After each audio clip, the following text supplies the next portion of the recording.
ಗುರುತೊತ್ತಿಲ್ಲದೆ ಮಕ್ಕಳನ್ನು ಹುಟ್ಟಿಸ್ತಾರೆ. ಪ್ರತಾಪ್ ಸಿಂಹ ವಿವಾದಾತ್ಮಕ ಭಾಷಣ. ಭಾರತದಲ್ಲಿ ಹಿಂದೂಗಳು ಹೆಚ್ಚಾಗಿರಬೇಕೆಂದು ವಾಗ್ಬಾಣ. ಶಿವಮೊಗ್ಗದಲ್ಲಿ ಜೋರಾಯಿತು ಸೇತುವೆ ರಾಜಕೀಯ. ಉದ್ಘಾಟನೆಗೆ ಸಿಎಂಗೆ ಆಹ್ವಾನ ನೀಡಿದ ಆರೋಪ.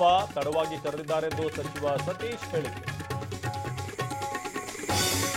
ಕಾಂಗ್ರೆಸ್ ಬದಲಾವಣೆ ಬಡಿದಾಟ. ಹೈಕಮಾಂಡ್ ಮೌನಕ್ಕೆ ಹಿರಿಯ ಸಚಿವರ ಬೇಸರ. ಶಾಸಕರ ಜೊತೆ ಸುರ್ಜೇವಾಲಾ ಸಭೆಗೂ ಅಸಮಾಧಾನ.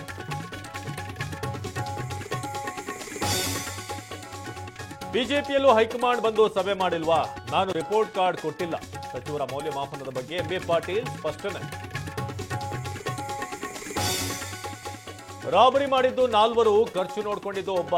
ಕಲಬುರಗಿ ಚಿನ್ನ ದರೋಡೆಕೋರರ ಖತರ್ನಾಕ್ ಪ್ಲಾನ್. 5ನೇ ವ್ಯಕ್ತಿಗಾಗಿ ಖಾಕಿ ಸರ್ಚ್. ನಮ್ಮವರೇ ನಮ್ಮ ಕಾಲೆಳಿತಾರೆ. ಮೊನ್ನೆ ರಮ್ಯಾ, ಈಗ ಜೋಗಿ ಪ್ರೇಮ್ ಟೀಕೆ. ಕನ್ನಡ ಚಿತ್ರರಂಗದಲ್ಲಿ ಮತ್ತೆ ಅಸಮಾಧಾನದ ಹೊಗೆ.